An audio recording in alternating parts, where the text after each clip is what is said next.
Bismillahirrahmanirrahim. Assalamualaikum warahmatullahi taala wabarakatuh. Alhamdulillahilladzi hadana li hadana wa man nahtadiya laula an hadana Allah. Asyhadu an la ilaha illallah wa asyhadu anna Muhammadan abduhu wa rasuluh. Qala Allah ta'ala fil kitabihil karim. Bismillahirrahmanirrahim. Ya ayyuhalladzina amanu hal 'adullukum 'ala tijaratin tunjikum min azabin alim. Tu'minuna billahi wa rasulihi wa tujahiduna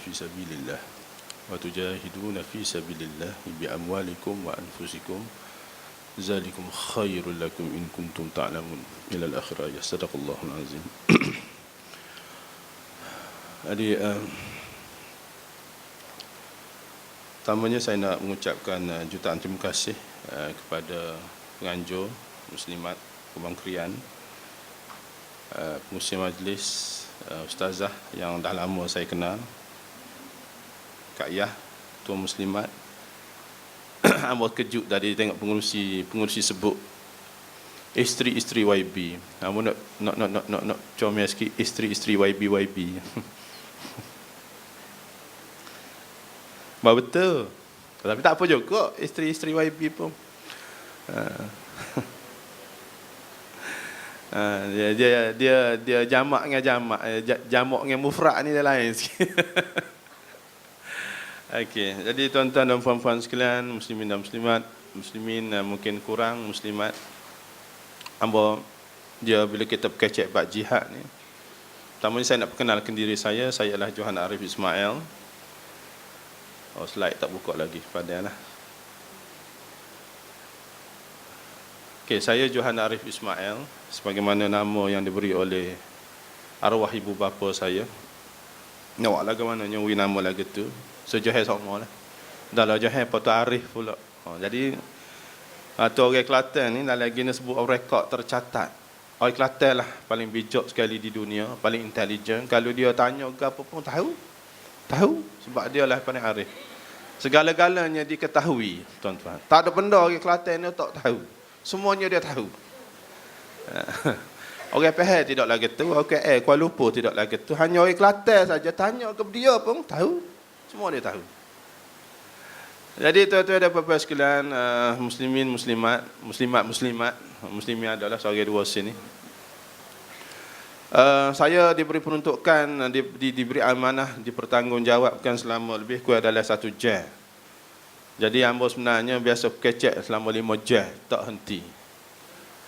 Biasanya 5 jam. Kalau kita nak memperkatakan isu jihad, tuan-tuan, saya bukanlah orang yang hebat, saya bukanlah orang yang sesuai sebenarnya. Dan hamba bukanlah orang yang terbaik untuk memperkatakan tentang isu jihad. Tetapi dengan peluang, ruang dan juga usia yang telah diberi oleh Allah Subhanahu Wa Taala, saya alhamdulillah tidak ada di dalam hasrat cita-cita saya, tidak terdetik dalam sanubari saya untuk menjejakkan kaki ke Masjidil Aqsa. Alhamdulillah saya berjaya menjejakkan kaki ke Baitul Maqdis. Kembalinya saya daripada Jerusalem, daripada Palestin, saya tidak pernah bermimpi sedetik pun untuk berpijak di bumi Syria, tuan-tuan. Tetapi alhamdulillah Allah Ta'ala izinkan saya memikul amanat yang paling berat. Saya berjaya berlari, berjalan, merangkak dan berenang di dalam lautan darah di Syria, tuan-tuan. Ini adalah suatu sesi yang saya ingin mengajak muslimat semua untuk kita sama-sama hayati. Saya ingin mengajak semua muslimat di Kubang Krian khususnya untuk sama-sama kita merasai penderitaan umat Islam di Syria. Tuan-tuan dan puan-puan sekalian, saya rasa terpanggil apabila saya pulang daripada tanah Syam di Syria, tuan-tuan. 360 darjah kepala otak saya ini berganjak. Saya melihat fata morgana, saya melihat apa yang berada di sekeliling saya ni adalah seolah-olah tiada nilainya. Inilah yang perkara yang hendak saya bawa, tuan-tuan, untuk sama-sama menghayati, merenungi akan apa yang telah dinyatakan, apa yang ditelahkan oleh baginda Rasulullah sallallahu alaihi wasallam, tuan-tuan. Sesuatu masalah yang terjadi di atas muka bumi ini yang paling validnya, yang paling aulatnya ialah kita kembali untuk melihat apa yang telah dinyatakan oleh baginda Rasulullah sallallahu alaihi wasallam. Jadi tuan-tuan, saya akan berpandukan beberapa data dalam slide saya yang mungkin akan jadikan panduan. Pertamanya, dalam sesi yang singkat ini saya akan berkongsi beberapa ayat Quran dan hadis tentang bumi Syam.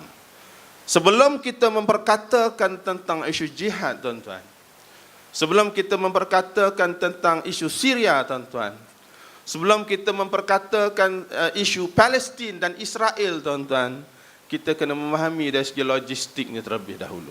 Kita kena memahami di manakah yang dikatakan bumi Syam. Okey? Bismillahirrahmanirrahim. Subhanallazi asra bi'abdihi lailan minal masjidil harami ilal masjidil aqsa alladzi barakna haulahu linuriyahu min ayatina innahu huwas samiul basir. Tuan-tuan, ayat ni tuan-tuan, tiap-tiap solat subuh Tok Imam duk baca, dan ayat ini surah Al-Isra ayat 1 ini paling popular ketika Isra Mi'raj, tuan-tuan.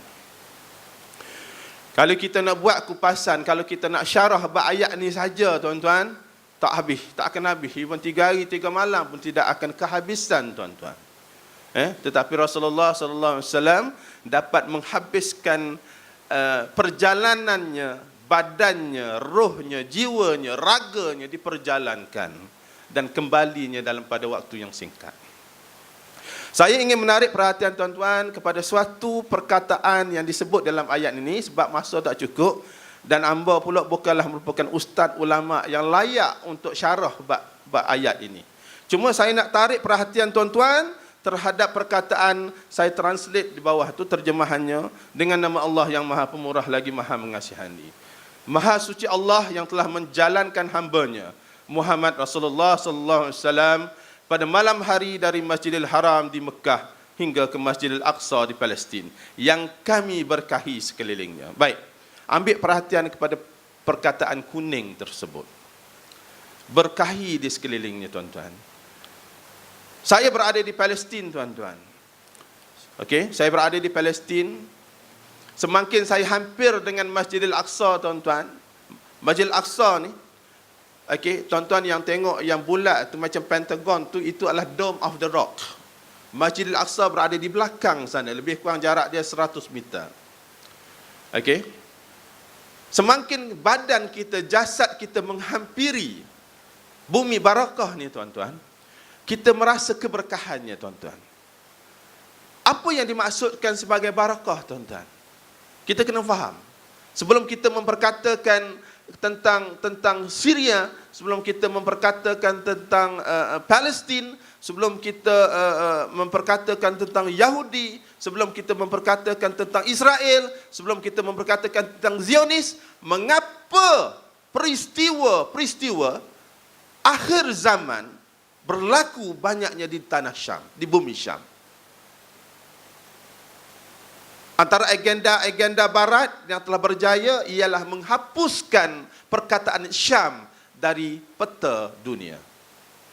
Di mana Syam tu, tuan-tuan? Kita nak tahu keberkahan yang disebut oleh Allah Subhanahu Wa Taala dan juga keberkahan yang didoakan oleh baginda Rasulullah sallallahu alaihi wasallam. Rasulullah sallallahu alaihi wasallam mendoakan bumi Syam, tuan-tuan. Allahumma barik lana fi Syami, Allahumma barik lana fi Syami, Allahumma barik lana fi Yamani, ya akhi, ya ukhti. 2 kali Nabi kita mendoakan tanah Syam, tuan-tuan, dan sekali di tanah Yaman, tuan-tuan. Apa ada di Syam ni, tuan-tuan? Puan-puan, mak hamba dah biasa depan orang-orang jadi pergi sebut tuan-tuan. Apa ada di bumi Syam ni, puan-puan? Muslimat semua. Kita dulu zaman sekolah dulu, ustazah duk mengajar, baginda Rasulullah sebelum diangkat menjadi rasul adalah merupakan budak suruhan kepada Siti Khadijah radhiyallahu anha. Dia pergi nego mana, tuan-tuan? Ya, zaman tu kita tengok peta dak Syam ni. Dalam buku teks kita zaman itu, kita buka ada tak peta Syam? Ada. Tapi lah ni kita tahu tak, kita buka peta moden, pergi beli peta di syarikat stationery mana-mana tu, buka ada tak peta Syam lah ni, tuan-tuan? La mawujud, ya ukhti, mafi. Okey? Tak ada peta Syam, tuan-tuan, tapi Syam ni di mana? Saya baca lagi sebelum tu, sebelum kita menjawab persoalan itu. Maksud Quran surah Al-Anbiya ayat 21, ayat 69 hingga 71, tuan-tuan. Kami berfirman, hai api menjadi dinginlah dan menjadi selamatlah bagi Ibrahim. Mereka berbuat mungkar terhadap Ibrahim, maka kami menjadikan mereka itu orang-orang yang paling merugi. Dan kami selamatkan Ibrahim dan Lut ke sebuah negeri yang kami telah memberkahinya untuk sekalian manusia. Okey, kita ambil satu lagi perkataan memberkahi. Lagi-lagi disebut berkahi dalam ayat itu. Baik, mengapa tanah Syam diberkahi Allah Subhanahu Wa Taala? Itu persoalan pokoknya. Dan mengapa bumi Syam ini menjadi suatu medan jihad, tuan-tuan, puan-puan? Mengapa? Dua perkara. Mengapa ianya diberkahi? Persoalan pertama.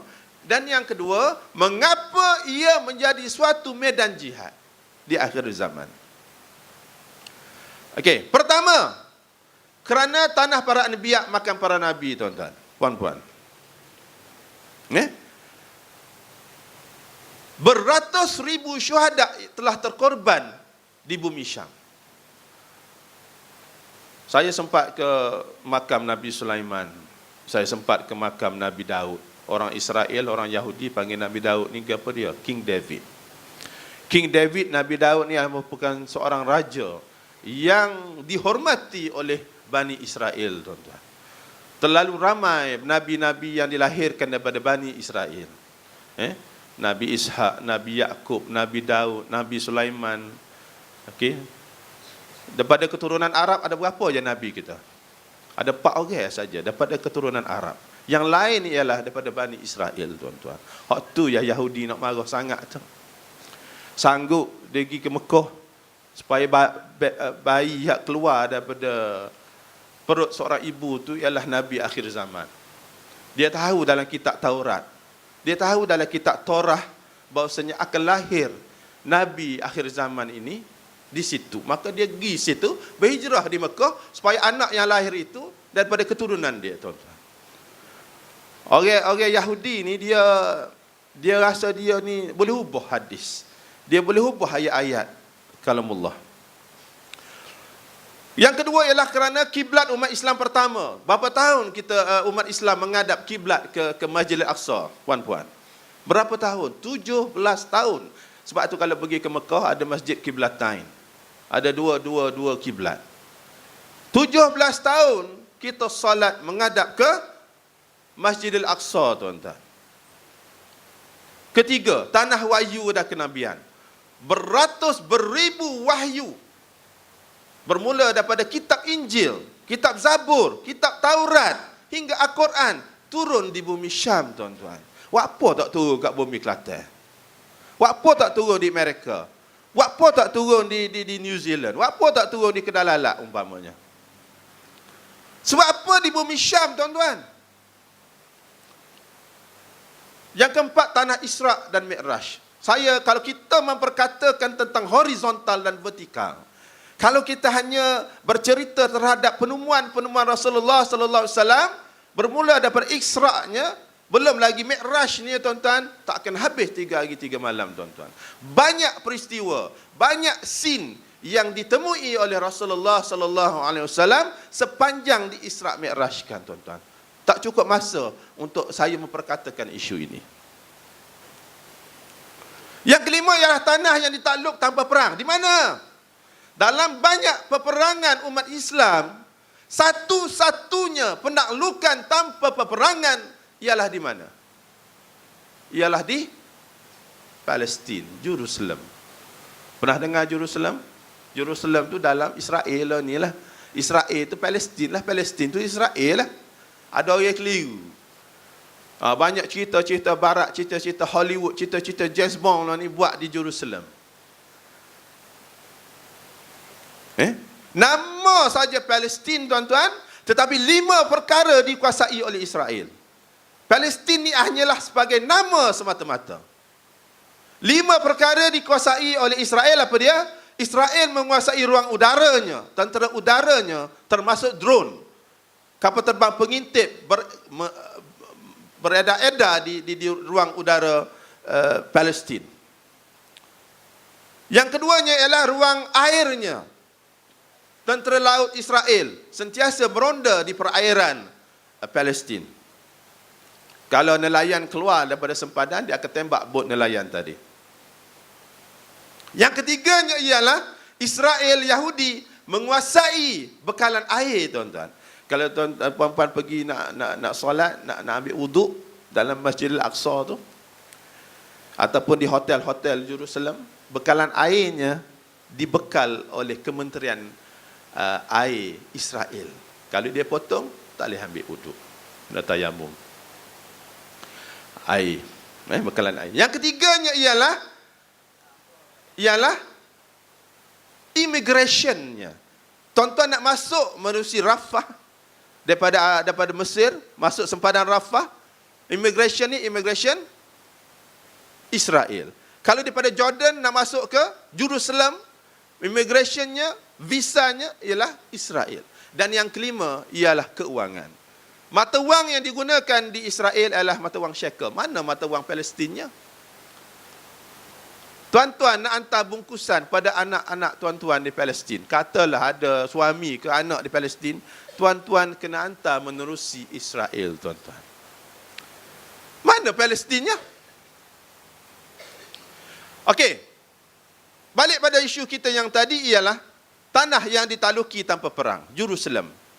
Tuan-tuan ingat lagi Al-Kisah apabila padri Kristian gereja yang terbesar di Jerusalem zaman Saidina Umar, okey, dia beritahu pada Khalid bin Al-Walid, aku mau menyerahkan anak kunci Jerusalem ini, kota Jerusalem ini, kepada siapa? Kepada pemimpinmu yang dikatakan amanah, kepada pemimpin yang dikagumi. Siapa dia? Saidina Umar. Berita tadi disampaikan kepada Saidina Umar. Saidina Umar bertolak daripada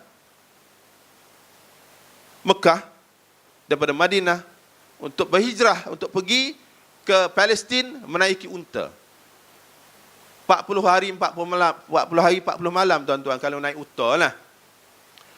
Tuan-tuan ingat lagi Al-Kisah, ada ketika khadam je naik atas unta, Saidina Umar heret, Saidina Umar naik, khadamnya heret, bergilir.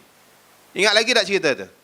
Sampai di kota Palestin, depan gereja yang paling besar di Masjidil Aqsa, sampai giliran Saidina Umar heret unta dia. Khadam dia duduk alik atas. Padri tadi pun menghulurkan kuncinya, salah pergi ulur pada khadam yang duduk atas unta. Dia ingat Saidina Umar duduk atas tu.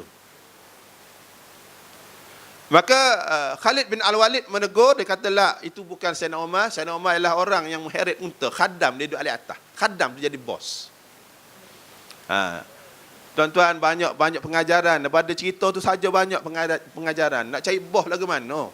Kau boleh jadi driver. Driver sepatutnya duduk sebelah, duduk bawa kereta. Ini bos pergi bawa kereta, tuan-tuan. Maka apa kata padri tadi? Inilah orangnya yang disebut-sebut selalu, dan memang betul. Inilah pemimpin yang dikagumi. Maka diserahkan anak kunci tadi, anak kunci pintu kota Jerusalem kepada Saidina Umar bin Al-Khattab. Baik. Tibanya Saidina Umar pada waktu asar. Saidina Umar minta untuk solat asar, dijemput oleh padri tadi untuk masuk ke dalam gereja, untuk solat asar dalam gereja.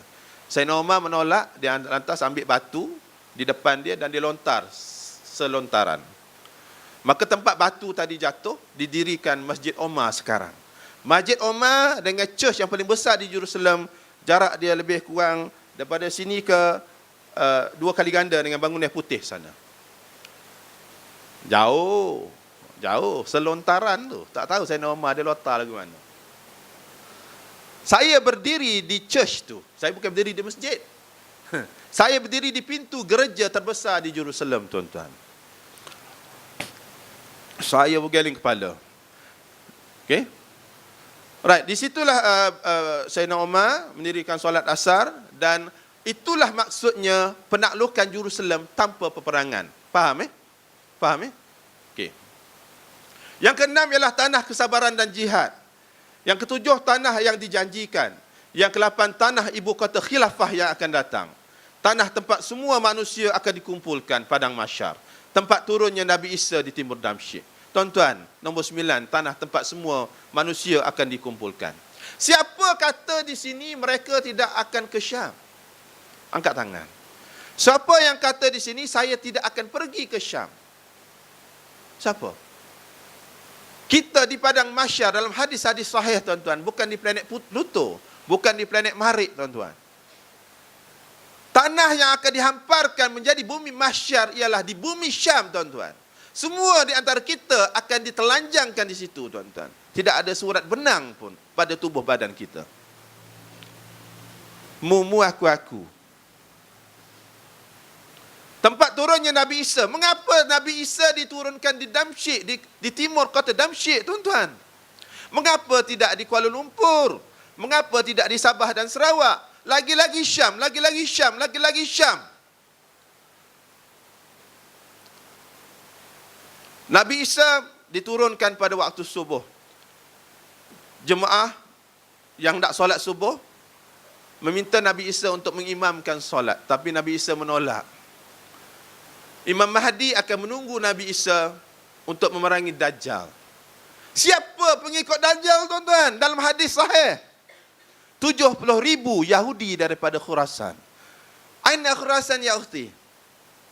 Di mana Khurasan sekarang? Kita makan roti Khurasan. Tahu tak roti Khurasan daripada mana? Memang sedap, bro. Roti Khurasan sekarangnya ialah di Isfahan. Isfahan di mana? Isfahan sekarang di Iran, tuan-tuan. Dalam Iran ada satu kampung, di Isfahan ada satu kampung dipanggil kampung Yahudiyah. Sekarang tahun 2013 jumlah Yahudi Isfahan yang menggunakan selendang warna biru tu, dia beza sikit dengan Yahudi pada negara lain.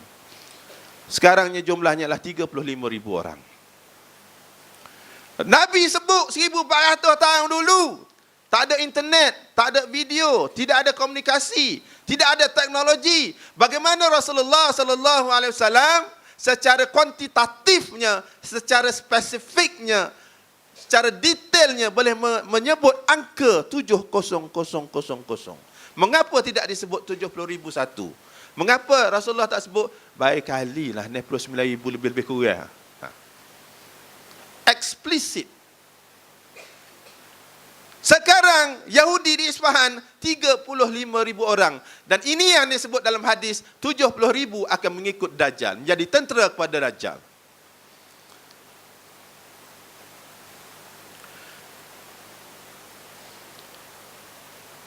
Nabi Isa akan kejar Dajjal sehingga ke kampung Luddin. Kampung Luddin, kampung Lut, kampung Sodom. Kampung Sodom, pernah dengar Sodom ke? Okey. Dia adalah merupakan satu bandar di Palestin, tuan-tuan. Dia akan kejar, Dajjal melihat Nabi Isa. Okey, setengah riwayat yang kata Nabi Isa kejar sampai Nabi Isa nak tikam Dajjal, Nabi Isa nak kelih juga darah yang keluar daripada badan Dajjal. Setengah riwayat. Apabila Dajjal melihat Nabi Isa, Dajjal akan mencair bagai garam yang cair. Berlaku di mana, tuan-tuan? Tanah Syam. Lagi-lagi Syam. Sedangkan Nabi Rasulullah SAW berdoakan barakah tanah Syam. Lagi-lagi di tanah Syam. Ke-11, lokasi di mana banyaknya terdapat tanda-tanda akhir zaman. Tempat lain ada juga tanda-tanda akhir zaman. Tetapi mengapa tanda-tanda akhir zaman banyak berlaku di Syam? Tasik Galilei. Aja dengar Tasik Galilei? Sekarang hampir kering sepenuhnya. Dijangka kering tahun 2030. 17 tahun dari sekarang. Siapa sini anak-anak rajin tengok internet ke, Google ke, YouTube ke dan sebagainya, type Tasik Galilei. Galilei. Tasik Galilei disebutkan oleh baginda Rasulullah sallallahu alaihi wasallam akan kering apabila menjelangnya kiamat. Tanda-tanda akhir zaman, Tasik Galilei di Israel akan kering. Sekarang hampir kering, tuan-tuan dan puan-puan sekalian. Apa Israel buat? Lembaga pengairan dan saliran dia, dia pergi pam sungai lain, Dia pergi dia ambil mesin, dia pump daripada sungai berbeza, dia pergi curah dalam tasik Galilei. Persoalannya, adakah orang Yahudi mengetahui tentang hadis-hadis Rasulullah? Orang Yahudi ni tuan-tuan, dia mengkaji Islam. Tamadun Yahudi ni adalah satu tamadun yang lebih lama daripada kita orang Melayu, tuan-tuan. Kalau hangpa cerita bab bahtera Nabi Nuh, tak cukup masa. 3 kaum yang keluar daripada bahtera Nabi Nuh. Okey. Kedua, Sungai Furat, tuan-tuan.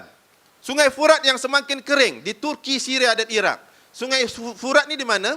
Dia mengalir daripada Turki. Sekejap lagi saya akan sebut peristiwa di Syria sekejap lagi. Sebab dia ada kaitan semua ini. Kalau tuan-tuan tidak faham tanah Syam, tuan-tuan tidak akan faham peranan jihad, fungsi jihad di Syria.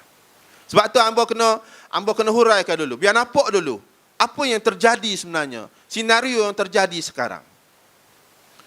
Kalau saya terus pergi pada isu jihad di Syria, tuan-tuan tidak akan terpanggil. Hati tuan-tuan tidak akan terbuka untuk memahami apa sebenarnya kepentingan umat Islam terhadap bumi Syam. Sungai Furat, tuan-tuan, mengalir daripada mana? Daripada Turki, melintas masuk Syria. Pergi ke mana? Pergi ke Iraq, tuan-tuan. Apa terjadi pada Sungai Furat? Apa yang diperkatakan oleh baginda Rasulullah sallallahu alaihi wasallam berkenaan dengan Sungai Furat, tuan-tuan? Sungai Furat sekarang dah kering 90%. Bukan 10%. I'm not talking about 20%. I'm not talking about 50%. But what I'm daring to talk is 90%. Ya ukhti.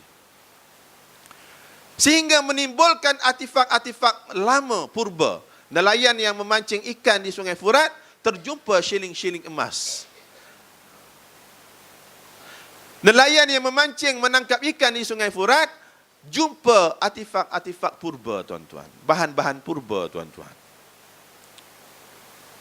Baik. Sebelum kita pergi kepada Sungai Furat, tuan-tuan, Syria ni terdiri daripada 4 negara. Kena ingat, kalau orang tanya kita Syam ni, dia adalah 4 negara sekarang. Dalam peta, tak mawujud. Maafi. Dalam peta, dia ada Jordan, Syria, Palestin, Lubnan. Syam adalah 4 tanah ini, 4 negara ini. Faham Tuan-tuan, puan-puan, hantar anak-anak ngaji ke Syria. Hantar anak-anak ngaji ke Jordan. Hantar anak-anak ngaji ke ada setengah versi mengatakan sebahagian Mesir pun termasuk Syam.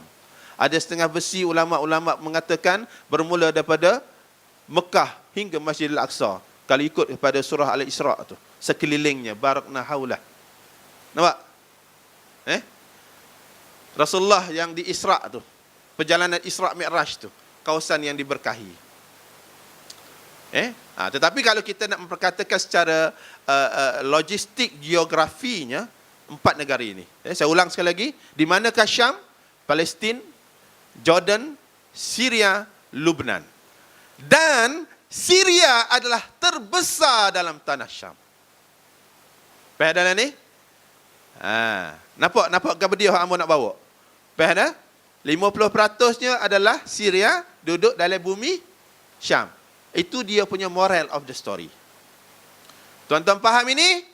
Tuan-tuan faham mengapa para mujahidin seluruh dunia berkumpul di Gaut Dimash. Ini yang kena faham dulu ni. Mengapa mujahidin daripada Sudan? Mengapa mujahidin daripada Arab Saudi? Mengapa mujahidin daripada Tunisia? Mengapa mujahidin daripada Arab Saudi serta negara-negara sekitarnya, Iraq dan sebagainya, berkumpul di Gaut Dimash, kebun besar yang disebut oleh baginda Rasulullah SAW. Gaut Dimash ni apa? Fil lughah. Siapa ustazah mengajar bahasa Arab? Gaut Dimash, kebun yang besar. Kebun di besar ni di mana, tuan-tuan? Di Dimash. Dimash ni di mana? Damsyik sekarang, tuan-tuan. Damsyik di mana, puan-puan? Di Syria, tuan-tuan. Di Suria. Pada ni nampak dah? Nampak dah hamba nak bawa ke mana? Nampak? Mengapa soalan saya, mengapa para mujahidin seluruh dunia sekarang berkumpul sekeliling kebun yang besar? Zaman Nabi dia tak ada jenama masa tu, dia tak ada negara, dia tak sebut Jordan. Dalam hadis Nabi tak ada sebut jenama, tak ada sebut negara. Faham Okey. Baik. Pusat perkembangan agama awal di dunia, kawasan Syam yang disebutkan di dalam Al-Quran, Sunnah Al-Isra' dan ratusan hadis Rasulullah SAW, kawasan yang didoakan Nabi Muhammad SAW, populasi rakyat Syria adalah 23 juta orang, dan yang menjadi pelarian, yang dibunuh, wanitanya dirogol, ibunya dibunuh dan dirogol, dibakar hidup-hidup, sekarang tinggal hanya separuh daripada rakyat Syria yang masih berada di dalam Syria. Selainnya berada di sekeliling, di Jordan, di Iraq, di Palestin, di Turki dan sebagainya. Menjadi pelarian. Itu adalah peta Syria. Di atasnya Turki, Ambon 27 Oktober masuk menuju Turki. Kita turun di Istanbul, saya delegasi 7 orang, masuk ke bandar Kilis, sempadan. Kilis ni umpama rantau panjang sebelum masuk ke Golok. Kami bermalam di situ untuk menghantar misi bantuan, makanan, perubatan, keuangan, kepada mereka yang mangsa-mangsa perang yang berada di dalam Aleppo dan di Idlib. Dalam surat khabar minggu lepas, beritahu kami dicolek. Kami dicolek selama 5 jam oleh mujahidin. Nanti saya akan cerita sekejap lagi. Hasil daripada dialog bersama mujahidin, banyak fakta, banyak data, banyak maklumat, banyak ilmu yang kita dapat kongsi bersama. Okey, saya terus ke Aleppo. Selama 8 hari kami bermalam di sebuah hospital, tiada hotel, tiada 7-Eleven, tiada Starbucks, tiada kedai runcit, tiada lampu jalanan, tiada perhubungan awam, tiada air yang sempurna.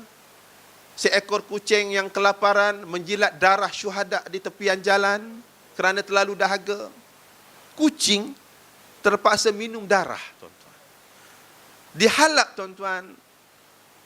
Masyarakat Islam di sana terpaksa menangkap anjing-anjing dan kucing-kucing untuk dimakan. Kita sekarang berada dalam zon selesa. Kita sekarang lalai, kita sekarang alpa. Sebab tu bila saya kembali daripada Syria, 360 darjah kepala saya ni balik dipanggil. Balik otak dipanggil.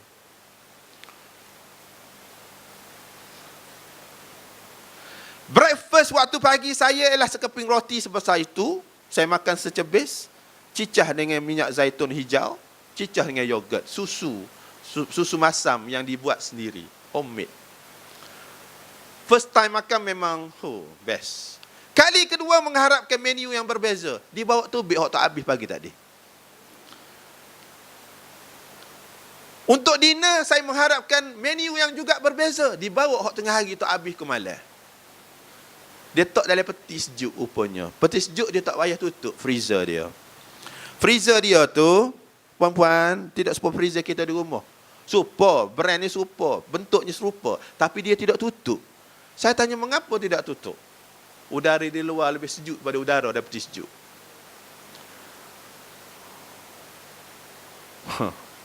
Sekarang negatif 7 Celsius, tuan-tuan. Apa terjadi pada anak-anak Syria? Mereka di jalanan mengutip ranting-ranting kayu hanya untuk memanaskan diri dan ibu-ibu mereka. Dan ramalan ratusan ribu akan mati, maut menemui maut kerana kesejukan yang melampau. Di Syria dan di Turki dan di lembah Syam berlaku kesejukan yang melampau dalam 100 tahun, tuan-tuan. Peta yang berwarna merah ialah kawasan yang dikuasai oleh Syiah Alawi. Ambo kalau kecek bab Syiah ni, bagi ambo 3 hari 3 malam tak akan habis. Minta maaf, ambo kena terus terang. Syiah Alawi ini berasal daripada Syiah Nusairi, tuan-tuan. Syiah pelampau, ekstremis. Mereka ini mendominasi tentera-tentera dan polis-polis Bashar laknatullah. Mereka inilah yang merupakan jentera-jentera pembunuh yang menyembelih, yang menembak, yang merokol rakyatnya sendiri. Nanti kita akan tengok video sekejap lagi. Saya percaya ramai di kalangan puan-puan yang tak akan sanggup melihat video yang akan saya paparkan. Kerana kategorinya ialah 18 SGGGGGGGGG. Tuan-tuan, puan-puan boleh tutup mulut tapi buka mata tengok kejap lagi. Jangan tutup mata. Kalau tak saya tengok, kamu nak klik. Okey. Syria didominasi oleh Sunni sebenarnya, puan-puan. Baik. Kalau saya nak cerita bab Sunni Syiah di sini, tak cukup masa. Okey. Dalam tempoh 2 tahun, 200,000 terbunuh dan dibunuh dalam tempoh 2 tahun. Lebih dahsyat berbanding pembunuhan yang dilakukan oleh Zionis di tebing barat Gaza, Palestin. Dalam masa 2 tahun di Gaza, hanya 2,000 saja kematian yang direkodkan. Tetapi di Syria, dalam 2 tahun, 200,000. Bayangkan. 500,000 ditahan oleh rejim, 1,68 juta dipaksa melarikan diri sebagai pelarian, hampir 5 juta tidak memiliki rumah, homeless, dan menumpang di rumah rakan dan saudara, 36, sekarang 41 wartawan dibunuh. Dilaporkan dalam sebuah laporan antarabangsa, Syria merupakan tanah yang paling bahaya di bumi sekarang. Kita tengok video. Saya minta puan-puan muslimat untuk bersedia dengan video. Sound system tolong cek. Standby.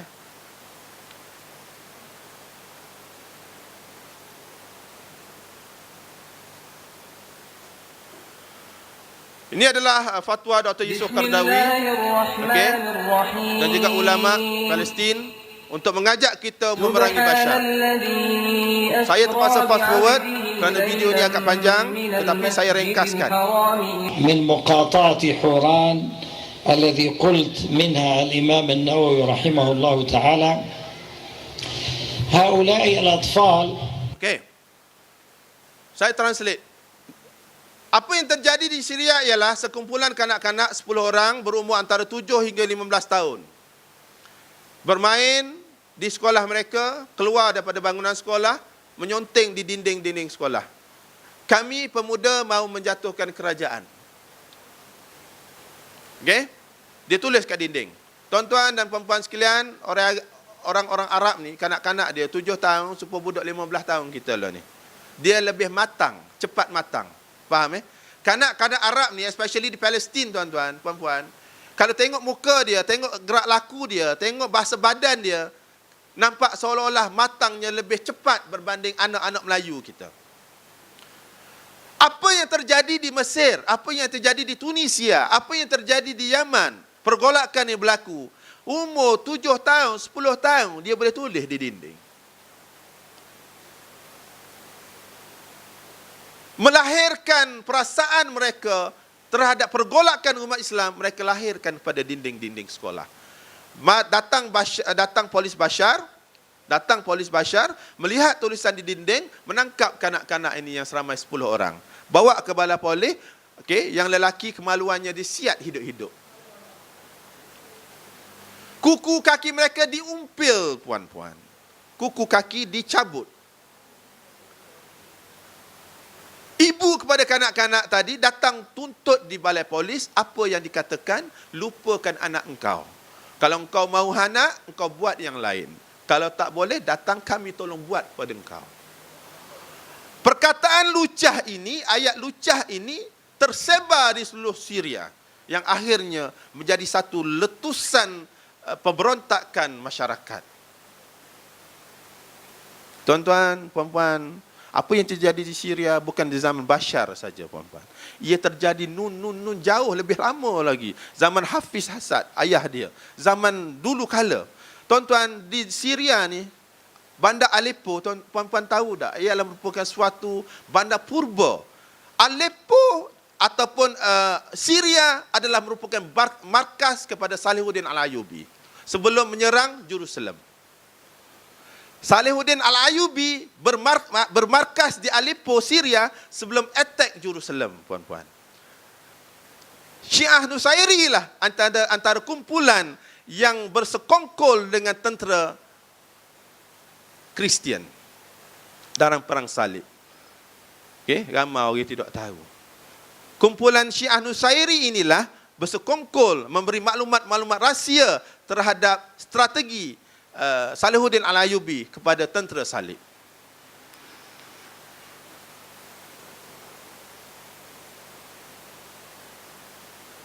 Kita pergi kepada fatwa Dr. Yusuf Qaradawi sekejap.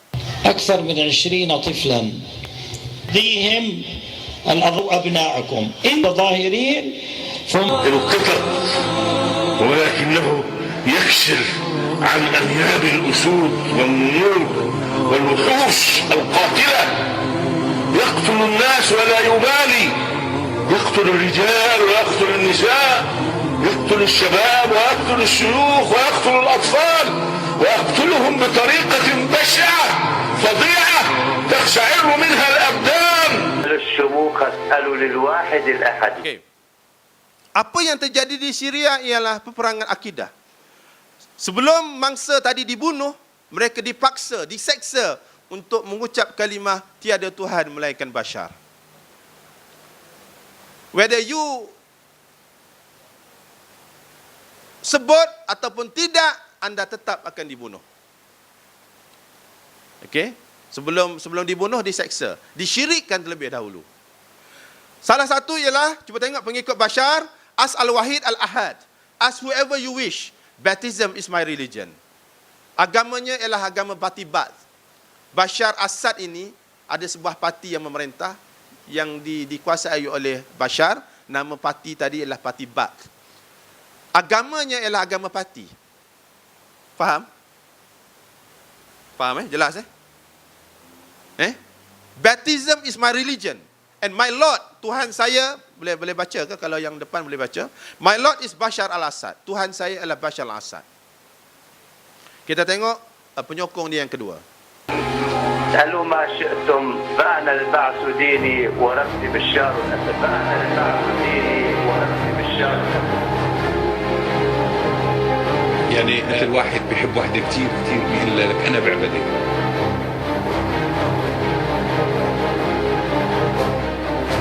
نحن الآن على الهواء أتحداك. Ini orang kurang ajar yang kedua. And now while I'm on air, I challenge you. Saya cabar awak and the one who created you. Dia bukan saja cabar kita. Dia cabar Tuhan yang mencipta dia. حتى اللي خلقك أتحداك. حتى اللي خلقك يثبت إنه الآية في سوريا هو اللي قطعها. زي ده ولا هو الشرقية. تعتقد حضرتك. Ini manusia Dajjal yang ketiga. اللي بيحشرنا بالزاوية. Sesiapa saja yang menekan kami, kita akan menekan Allah. Bisa tak bisa dia ni.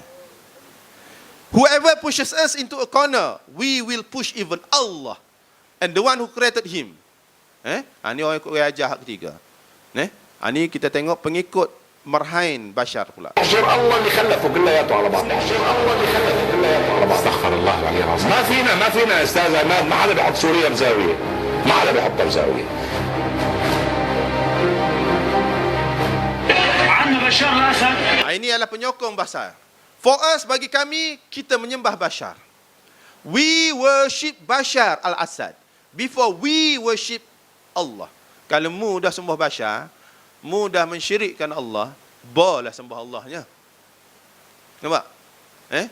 And I tell it to you like that. Ini pengakuan secara terus terang mereka yang mensyirikkan Allah, dan mereka inilah yang menjadi tentera-tentera kepada Bashar sekarang. Dan mereka inilah orang yang telah membunuh segenap lapisan Sunni yang berada di tanah Syam itu.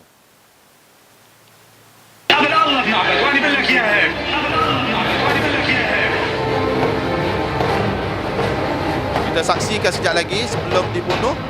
Ini sejadah dia. Ikat sejadah dia gambar Bashar. Ini sebelum dibunuh, mereka dipaksa mengucap kalimah syirik.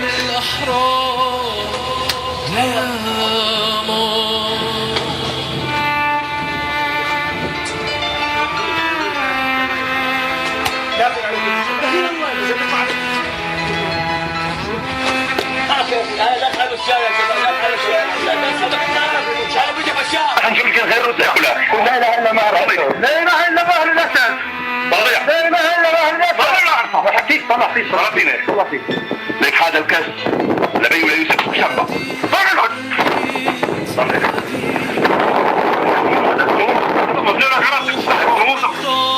هذا من عند الكاس لبي ويوسف لك هذا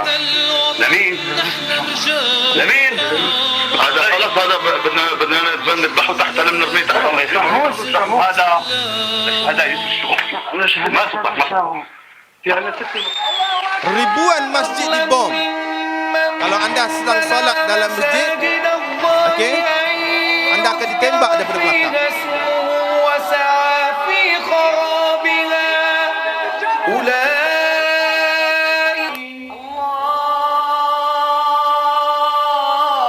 Kita tengok video yang kedua. Ini di Hospital Ashifa, tempat kami bermalam. Lantai masjid dibasahi, dibanjiri oleh darah pekat manusia dan kanak-kanak. Sehingga ke buku lali, puan-puan.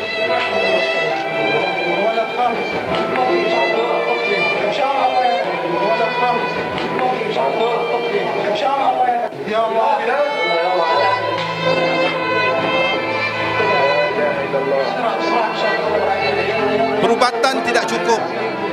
Ubat bius terlalu kurang. Doktor-doktor dibunuh. Misi-misi jururawat dibunuh. Anak-anak kepada doktor pakar membantu ayahnya melakukan pembedahan. Doktor hanya ada 2 orang untuk melayan pesakit seramai 2 juta orang, puan-puan. Kalaulah di Hospital SM, Hospital Sultanah Zainab, puan-puan, hanya ada 2 doktor pakar saja. Bayangkan.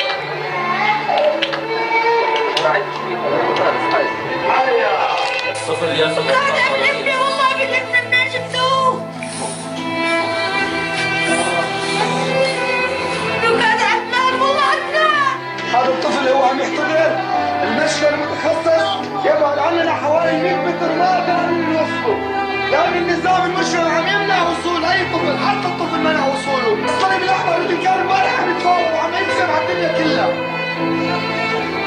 طلع يا أخي طلع Mengapa mereka suka membunuh kanak-kanak? Mengapakah modus operandi mereka, sasaran mereka ialah kanak-kanak? إضرار طفل نتيجة سقوط الصاروخ على منزله 21/2/2012.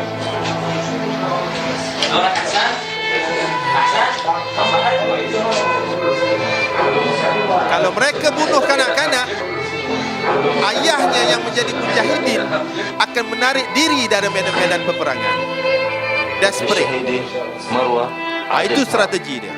Itu adalah strategi modus operandi Yahudi dan Zionis. Sama saja di Gaza. انظر إلى هذه الطفلة ما ذنبها لا هذا منيح ما ذنبها Kalau mereka ni terus syahid, no problem.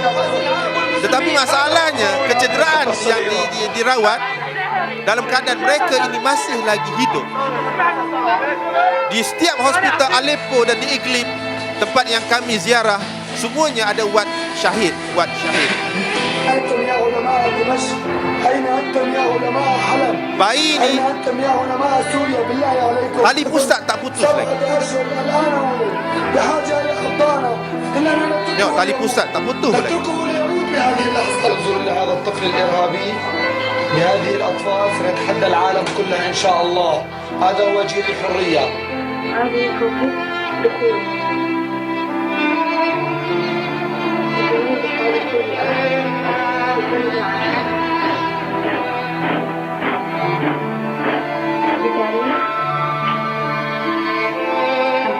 Saya misi pertama kita hantar ratusan kotak perubatan yang dibeli daripada Turki. Hasil sumbangan daripada kewangan orang ramai. Sekolah ni salah sebuah sekolah yang telah mendermakan duit shilling yang terlalu banyak pada saya sebelum saya ke Syria. Dengan seringgitnya, dengan macam-macam. Alhamdulillah.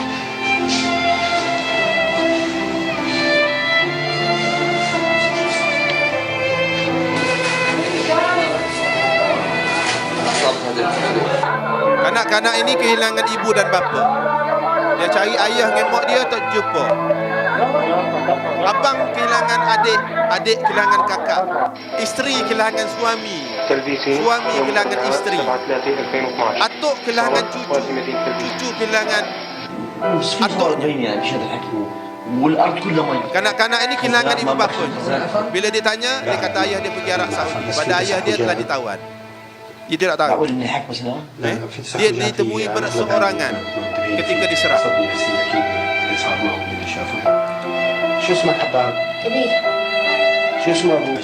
Saya fast forward. Ada beberapa video lagi yang saya nak paparkan.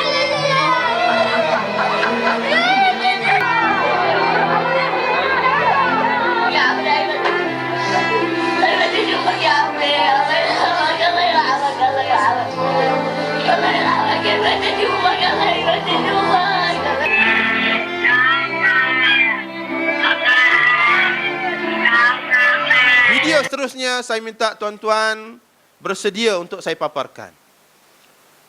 Okey? Saya bertanya di beberapa buah masjid, adakah layak untuk saya tayangkan? Kebanyakan Tuan Imam kata, teruskan. Atas maksud kesedaran masyarakat. Betapa zalimnya Bashar Assad lanatullah ini.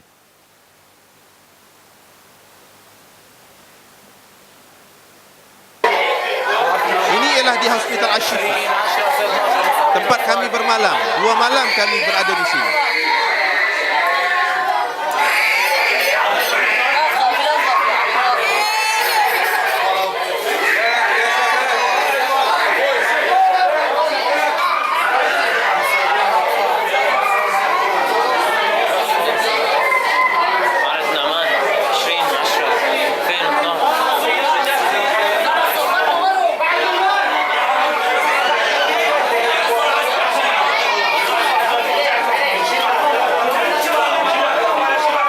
Tuan-tuan tengok pesakit-pesakit kanak-kanak atas lantai, tidak ada siapa yang sempat melayan luka mereka.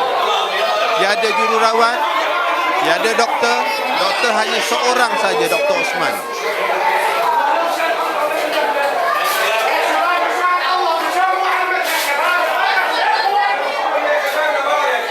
Ubat tak cukup, ubat bius tak cukup, jarum tak cukup.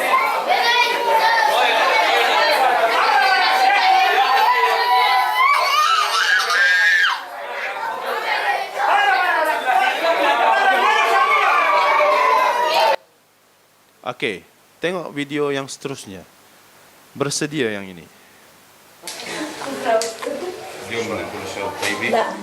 على وش الحال سجل معركة النعمان 4/11/2012. Kita berada dalam zon selesa pun. Bayangkan kalau mereka ini anak-anak kita. Bayangkan kalau ini adalah isteri kita. Bayangkan kalau ini adalah suami kita. Wang puan-puan yang puan-puan hantar menerusi saya, inilah hospital antara tempat yang kami laburkan. Masih hidup puan-puan. Kalau mati terus, senang. Kita tahu dah dia tu ke mana.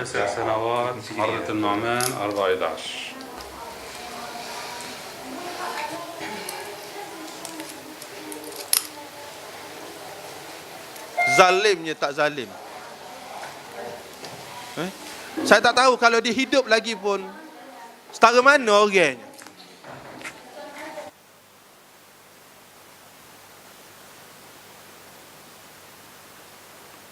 Dan ini adalah video masih lagi di Hospital Ashifa. Dalam keadaan serba kekurangan doktor yang ada merawat pesakit. معركة النعمان 8/10/2013 خلاص بلا يا عظمية ساعد كسر بعظمية ساعد. Tuan-tuan, kalau plastik, kalau getah, kita boleh tapu dengan getah. Kalau isi tuan-tuan tercabut, nampak tulang, nak ambil isi daripada pohon ke? Tepek situ. اعطيني شاشة. شاش اعطيني شاشة بنات. خلاص يا Dengan tidak mengikut standard prosedur. Hospital satu-satunya hospital yang tidak memenuhi standard perubatan piawai. زي شديد. Ini adalah pembunuhan. Sebelum tu saya tunjuk kanak-kanak ni yang ditemui di bawah runtuhan.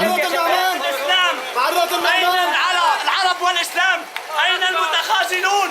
أين الذين يدعون أنهم في المجلس الوطني؟ أين الدول؟ معرض النعمان 18/10/2012. الله أكبر الله أكبر الله أكبر الله أكبر. معرض النعمان 18/10/2012. Saya tunjuk video terakhir pembunuhan beramai-ramai. Dalam parit besar ini terdapat ribuan syuhada, puan-puan. Mungkin adalah suami yang kehilangan, isteri yang kehilangan suami, anak-anak yang kehilangan ayahnya berada dalam sungai ini. Muka mereka dibungkus dengan plastik, tangan mereka diikat, kepala mereka ditembak daripada belakang sampai tembus ke mata. Bayangkan kita berada dalam zon selesa di sini.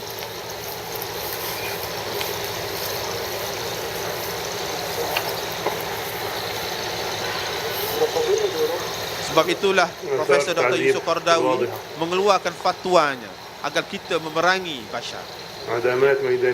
Saya forward sebab masa ni agak suntuk.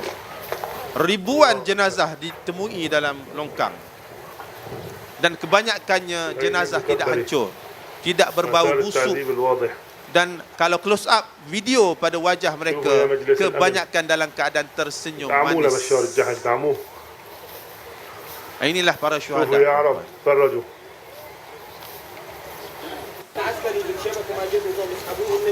Macam tasik kena tuba. Kita tak aja jumpa ikan dalam tasik terapung ni.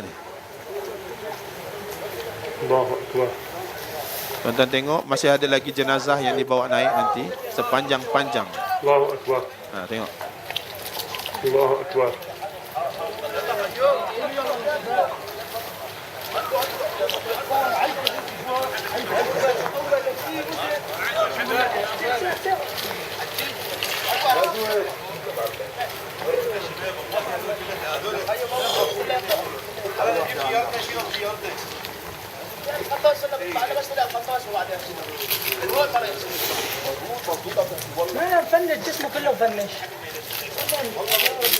Kalau di Malaysia kalau jumpa jenazah macam ni, mayat dah berulat lama.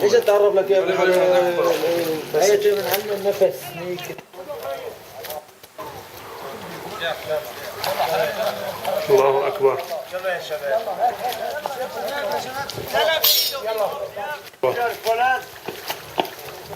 الله أكبر قديمة هناك الله أكبر الله أكبر كله مدنية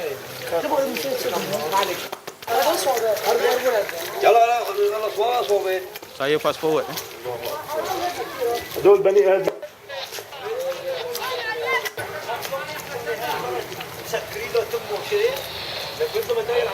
كله الله أكبر وشكم لك يا شباب لا حدا يطلع واقف يا خيو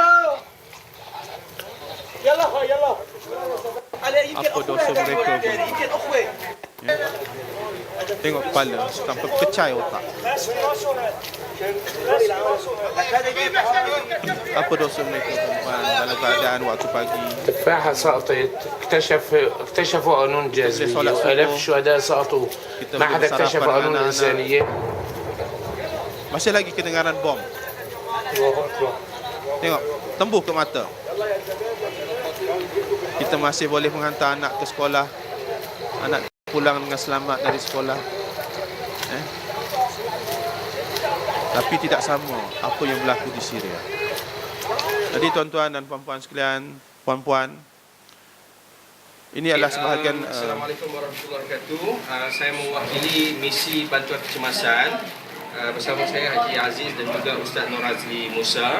Apa yang kita nak beritahu, duit yang dikumpulkan ini salah satunya bantuan kecemasan yang perlu kita berikan adalah food bag. Kita ada barang-barang tempatan, makanan, bekalan tempatan. Ustaz, ini lepas tu ini gula. Ini kacang. Saya tak bawa. Gula. Ini adalah wang orang ramai. Sejenis kacang. Sebelum saya ke Syria, saya sempat ke sekolah ini. Adalah dalam beg plastik sumbangan juga pelajar-pelajar jenis sekolah. kacang Saya sesuai sedih dengan bila saya bukan sedih, saya kita terharu, berikan juga speechless